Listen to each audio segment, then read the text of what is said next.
Welcome to Historical Criticism TV. Hi, I'm Belle. And I'm Molly. Welcome to Historical Criticism TV. To begin our research with historical criticism, let's begin with its distinctive attributes.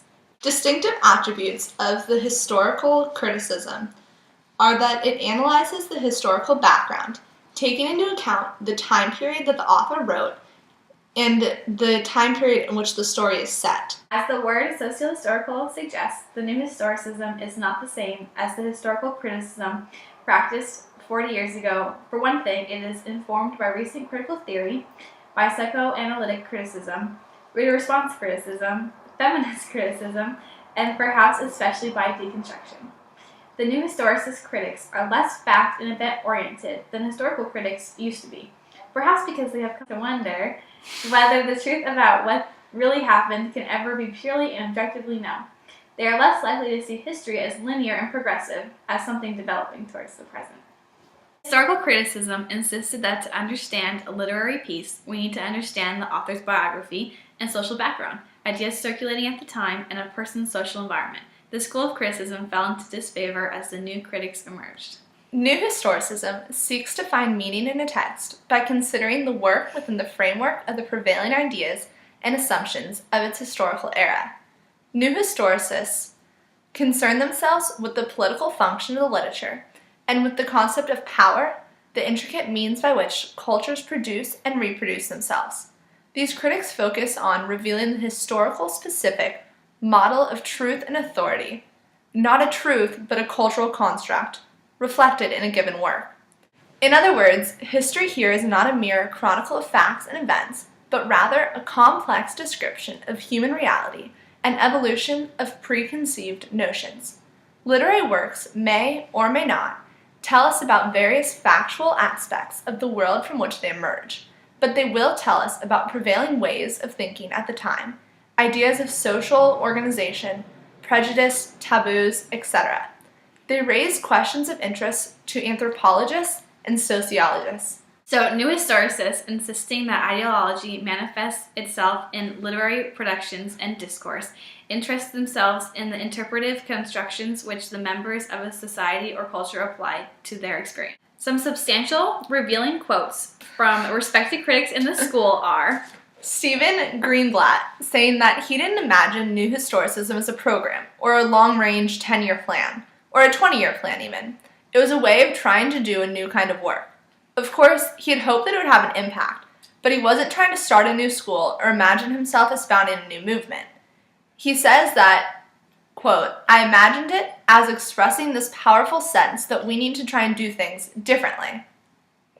Also, Jerome McGann writes, "A text-only approach has been so vigorously promoted during the last 35 years that most historical critics have been driven from the field and have raised the flag of their surrender by yielding the title of critic to the victor and accepting the title scholar for themselves." The old historical criticism, and that way of reading literature, flourished in the Anglo-American universities in the late 19th and early 20th centuries. In addition to pursuing a work's connection to the well-known events of its era, like wars, plagues, revolutions, etc., the historical critics did much to produce more accurate pictures of the cultures which produced and consumed the literature. The old version of historical criticism has been replaced in the current day by the era of the new historicism, relying on more than just the concrete facts, making the critique more than just a history lesson. We will hear from Kat on the obligation of princes married to the state. Hey Cathedral, so now that we've discussed the background of historical criticism, I'm here to talk to you more about how this lens relates to Hamlet. So throughout history, princes have had an important and special duty to their people. It is normally a prince's responsibility to take over his father's position in his kingdom and maintain the people's love and respect. Hamlet's desire to avenge his father's death goes beyond his commitment to his father because he must also remember the people of Denmark when formulating his plan to kill Claudius. So in Act 4, Scene 4, Hamlet's duty to his people drives him to execute his plan instead of simply discussing it, which he does pretty much throughout the entire play. So here's the scene. Rightly to be great is not to stir without great argument. but greatly to find quarrel in a straw when honor's at the stake. How stand I then that have a father killed, a mother stained, excitement of my reason and my blood, and that all sleep, while to shame I see the imminent death of 20,000 men, that for fantasy and trick of fame go to their graves like beds, fight for a plot whereon the numbers cannot try the cause, which is not tomb enough and continent to hide the slain. Oh, from this time forth, my thoughts to be bloody or be nothing worth. So here, Hamlet now realizes that he has to be more active with his plans instead of just standing around and talking about it, which he does pretty much throughout the whole play. So because Fortinbras has fulfilled his obligation to his father, Hamlet feels ashamed in a way because he has not fulfilled his promise to his father and to his kingdom.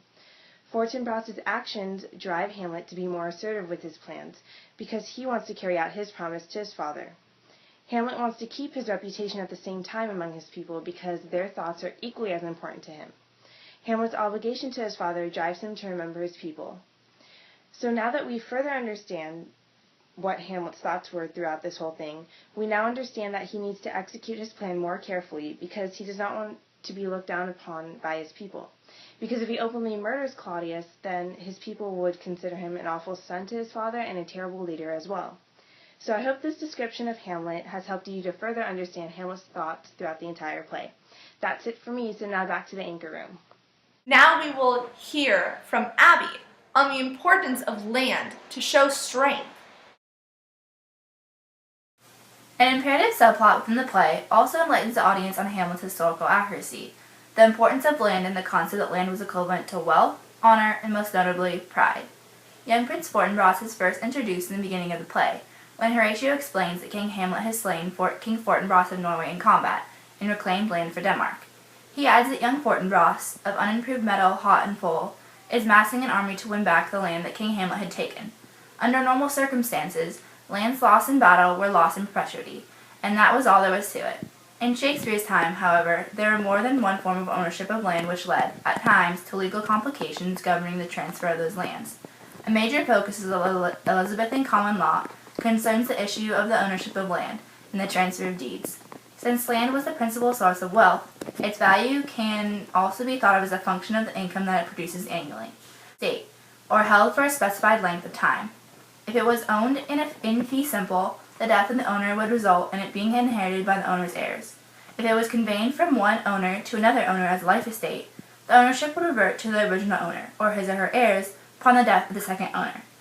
Leanne Rappold, author of Hamlet and Elizabethan Common Law, notes that judging from the legal terminology used by Horatio when he states, "Well ratified by law and heraldry, did forfeit with his life, all those his lands which he stood seized of, to the conqueror.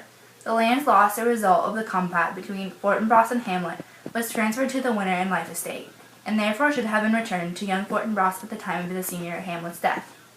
Such comes Fortinbras's need for vengeance and his prideful will to reclaim the land lost to him by the deceased King Hamlet. An Elizabethan audience, familiar with those legal terms and the regulations regarding the holding of land, would have seen the just lands which he stood seized of, to the conqueror.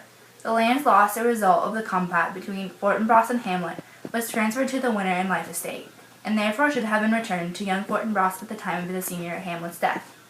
Such comes Fortinbras's need for vengeance and his prideful will to reclaim the land lost to him by the deceased King Hamlet. An Elizabethan audience, familiar with those legal terms and the regulations regarding the holding of land, would have seen the justice of Fortinbras's claim in Hamlet. Additionally, this would have diminished their image of Claudius, a king who would not live up to the agreements of his predecessor, boasting that Denmark had the military might to defeat anyone who tried to reclaim the land, and bearing off the Norwegian king rather than submitting to law. However, land was power, and Claudius's decision to make Fortinbras an enemy and disregard this rule of returning land. He exudes pride, wealth, and an air of domination, and for a while makes him more powerful than others. Finally, we will hear from Grace on the obligation that sons feel to avenge their father's death. One of the major themes in Hamlet is avenging a father's death. The main plot point in the play is Hamlet himself trying to kill King Claudius after Claudius murdered Hamlet's father. In the second scene of the play, King Hamlet appears as a ghost to his son and says, "If thou didst ever thy dear father love, revenge his foul and most unnatural murder." In response, Hamlet says, "From the table of my memory I'll wipe away all trivial fond records, all saws of books, all forms, all pressures past, that youth and observation copied there, and thy commandment all alone shall live within the book and volume of my brain. The time is out of joint, O cursed spite, that ever I was born to set it right." So basically he's saying that until he kills King Claudius, nothing else will distract him. This was the sole reason he was put on the earth. In addition to Hamlet, King Fortinbras of Norway also is trying to avenge his father's death. His father was killed by King Hamlet in a battle they had over land. Because King Hamlet is now dead, Fortinbras wants to reclaim the land that Hamlet won in order to avenge his own father's death. Horatio explains this in Act 1. "Now Sir young Fortinbras of unimproved metal hot and full hath in the skirts of Norway here and there sharked up a list of lawless resolutes, for food and diet, to some enterprise that hath a stomach in it, which is no other, as it doth well appear unto our state, but to recover of us, by strong hand and terms compulsatory, those foresaid lands so by his father lost." Laertes pledges to avenge the murder of his father, Polonius, before he even knows who killed him or why. In Act 4, he says, "How came he dead? I'll not be juggled with. To hell, allegiance, vows to the blackest devil. Let come what comes, only I'll be revenged most thoroughly for my father." Even King Claudius, who would be killed if Hamlet avenged his father's death, admits that revenge should have no bounds. Even modern leaders encourage avenging the deaths of family members. In 1981, the Egyptian president Anwar Sadat was murdered by Egyptian Islamic Jihad organization. Recently, this organization was removed from power, and the daughter of the deceased president spoke out and said, "I thank the Egyptian people for protesting and bringing Morsi down. You have helped avenge my father's blood." For another example, in 2011, Saif al-Islam, son of the Libyan leader Gaddafi, vowed to avenge his father's murder after Gaddafi was killed by National Transitional Council fighters near his hometown. On a popular TV show, the son quoted, "We are continuing resistance. I am in Libya. I am alive and free and willing to fight to the end and take revenge." Avenging the deaths of family members is not limited to just high-profile families. In April of this year, 2 gang members in Chicago mistakenly killed an innocent 14-year-old boy while trying to avenge the murder of one of their fathers. Stories like this clutter the news and are so common in our modern culture. Although there is no proof that Hamlet is based on a historical figure, there are examples of children avenging their father's murders since before the time of Shakespeare. Going back to Greek mythology, Agamemnon was killed by his wife, Clytemnestra. Absent at the time, their son Orestes returned to Mycenae 7 years later, and he and his sister Electra murdered their mother and her new lover. This just goes to show that the theme used in Hamlet of avenging the murder of a parent goes back throughout time and is a common idea throughout history. That's all for now on Historical Criticism TV. See you next week. Thanks for listening!